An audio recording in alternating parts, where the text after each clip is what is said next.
আসসালামু আলাইকুম। আজকের পর্বে আমি আপনাদের সাথে শেয়ার করব potato cheese stick and cheese বলের রেসিপি। বাচ্চাদের টিফিন এবং বিকালের নাস্তা হিসাবে কিন্তু এটা চমৎকার লাগে খেতে। আমি এখানে 4টা আলু নিয়ে নিয়েছি। আলুগুলোকে সুন্দর করে ছুলে নিব। প্রথমে ছিলে নিয়েছি। আমি এখন এটাকে টুকরা টুকরা করে একটা হাঁড়িতে একটু পানি দিয়ে সিদ্ধ করে নেব।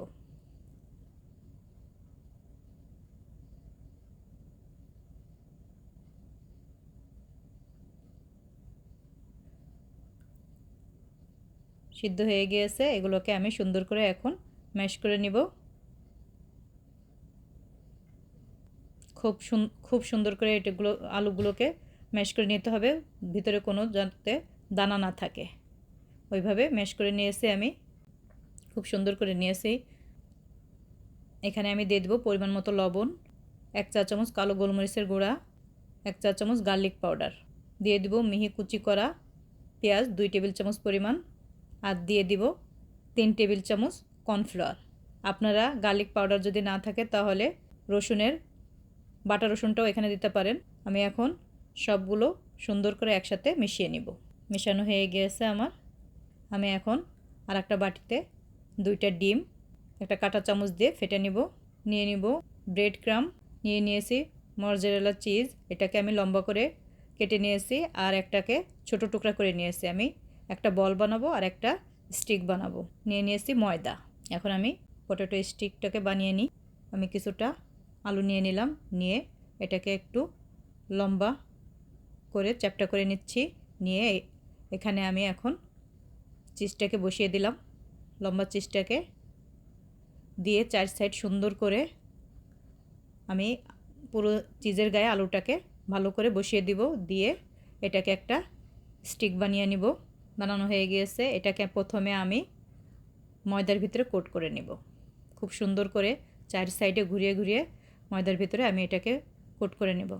আর গায়ের থেকে ময়দাগুলোকে আমি একটু ঝেড়ে ফেলে দিয়ে এখন এটাকে আমি তারপরে ডিমের ভিতরে দিয়ে একটু ভালো করে ডিমটাকে লাগিয়ে ব্রেড ক্রাম্বের ভিতরে আবার কোট করে নেব। খুব সুন্দর করে এটাকে কোট করে নিতে হবে। আমি একটু চেপে চেপে ওর গায়ে বসিয়ে দিলাম। আমি একইভাবে সবগুলোকে বানিয়ে নেব। আমি একটা চিজ বলও বানিয়ে দেখাচ্ছি। একইভাবেই বানাতে হবে। আমি একটু চ্যাপ্টা করে গোল করে চ্যাপ্টা করে নিলাম, নিয়ে ছোট এক টুকরা চিজ ভিতরে দিয়ে এটাকে হাতের তালুর দিয়ে গোল করে নেব। একটা বলের মতো করে নিলাম।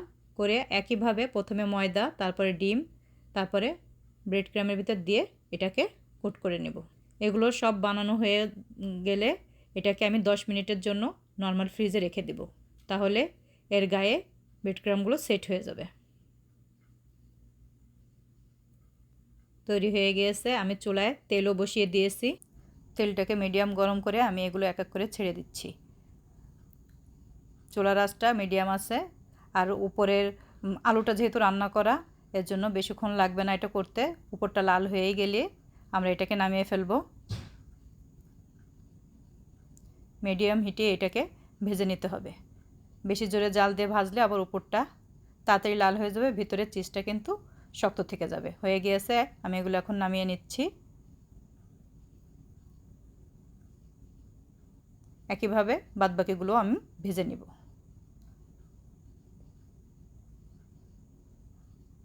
সবগুলো আমি ভেজে নিয়েছি।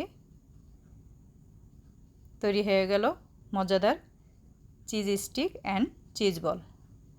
আপনারাও ট্রাই করে দেখবেন। চমৎকার লাগে খেতে।